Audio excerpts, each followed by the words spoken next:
Hello friends, welcome back to the channel.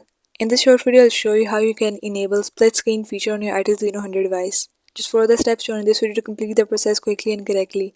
And if you find this video helpful, please like the video, subscribe to the channel and turn on the bell icon for more useful guides. Now let's start the tutorial.